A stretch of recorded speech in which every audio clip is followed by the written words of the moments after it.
자, 7번 문제 보실까요? 7번 문제도 또 무리수가 자연수 되는 그런 사고력 문제인데 약간 더 업그레이드해서 나온 문제라고 보시면 되고요.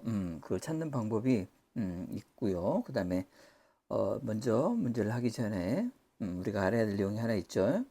연속된 세 자연수 표현 방법을 일반적으로 이렇게도 많이 표현하고 우리가 좀 더 계산하기 좀 표현하기 위해서 이렇게도 많이 좀 표현을 하기도 해요. 그래서 연속된 세 자연수 표현 방법도 여러분들이 기초 지식으로 좀 갖고 있을 필요가 있고요. 그 다음에 연속된 짝수 홀수 표현 방법도 우리가 이제 기초 개념으로 좀 가지고 있어야 돼. 짝수 홀수는 2씩 늘어나는 거죠. 그래서 2씩 늘어난다고 생각하시면 되고, 이렇게 어떨 때는 이렇게 표현할 때가 있고 이렇게 표현할 때가 있는데 이 표현도 상당히 많이 써먹어요. 왜냐하면 싹 더하면 이게 사라지잖아요.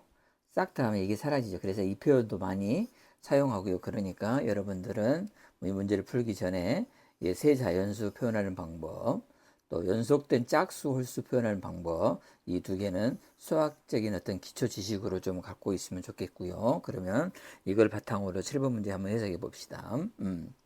연속된 세 자연수 나와 있죠. 그 다음에 n이 자연수예요. 그러면 루트 안의 수가 또 자연수. 그럼 이건 뭐 해야 돼요? 제곱수 돼야 되죠. 이게 성립할 때 연속된 세 자연수 합이 어떤 범위가 있네요. 100 미만이라는 범위가 있는 상태에서 A, B, C의 순서상의 개수를 구하라. 이렇게 문제가 주어졌네요. 그러면 우리는 연속된 세 자연수를 표현을 해야 되잖아요. 그래서 A, B, C가 있으면 A를 B 빼기 1 이렇게 C를 B 플러스 1 이거를 A 이거를 C라고 놓으면 이렇게 표현을 하면 왜 좋냐면 합이 있잖아요. 합이 있으면 다 더하면 이 표현보다는 이 표현이 더 좋겠죠. 왜냐하면 더하면 요놈이 사라지니까. 그래서 일반적으로 이 표현도 많이 쓰고 이 표현도 많이 쓴다는 거 기초 지식으로 반드시 갖고 있어야 돼요. 그러면 이거 싹 더하면서 하면 3B가 되겠죠. 이게 자연수가 되는 거예요. 그러면 이게 3이 제곱수 아니죠? 그러면 반드시 B는 3에다가 3이 반드시 필요하고 어떤 수의 제곱이 돼야지 이런 꼴로 표현이 돼야지 자연수가 되는 거잖아요. 그래서 B는 이 꼴이 돼야 되는 거죠. 오케이. 그 다음에 이게 이제 제한된 범위가 있어요. 제한된 범위가. 세수의 합이 100 미만이라는 이런 게 있어요. 이게 다 더한 것이 3B잖아요. 이거 다 더하면 3B. 이게 100 미만. 그럼 B는 이 꼴이니까 넣어주면 9K의 제곱이 되겠죠. 그러죠?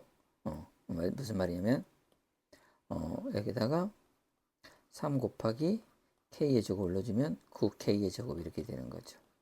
그럼 K값을 찾기가 편하네요. K값을 찾기가 편합니다. 그러면 K는 암산도 되겠죠? 여기다가 1 넣어주면 9고요. 2 넣어주면 4하고 36이고요. 그 다음에 3 넣어주면 9, 9, 81. 3까지가 되겠네요. 그러면 K는 이런 수들이니까 B는 여기다 1 넣어주면 3이 될 것이고요. 여기다 2 넣어주면 4, 3, 12가 됐을 것이고 3 넣어주면 3, 3은 9에다가 3 곱한 20, 3, 9, 27이 됐겠네요. 잘못 써놨네요. 쏘리. 여기를 잘못 써놨네요. 27. 쏘리. 3, 9, 27. 이렇게 되겠죠. B값은 그래서 이렇게 되는 겁니다. 오케이. B값이 이런 거 여기까지 찾았고요. 그러면 순서상 찾으면 되는 거니까 순서상 찾아봅시다. 자, A, B, C 순서상. A, B, C. 여기가 3이에요. 그러면 1 작은 수니까 2가 됐을 것이고 4가 됐을 것이고 여기가 12예요. 그럼 여기는 11이 됐을 것이고 13이 됐을 것이고 그다음에 여기가 가운데가 27이에요. 그러면 여기가 26이 됐을 것이고 28이. 이게 이제 순서상이 되겠습니다. 그래서 A, B 순서상은 개수는 몇 개가 됩니까? 세 쌍이 되겠습니다. 이런 내용을 물어봤고요. 그래서 반드시 제곱수에 대한 이야기를 좀더 응용해서 물어봤다고 생각하시면 돼요. 하는 방법은 항시 제곱수, 여기 안에 있는 수가 반드시 여수 제곱시키고 요놈을 제곱시켜야 되니까 요놈이 필요한 거고 그 다음에 나머지 수가 또 제곱이 돼야 되고 이 내용이 이 문제의 키입니다. 단지 약간 더 응용했다고 보시면 돼요. 오케이.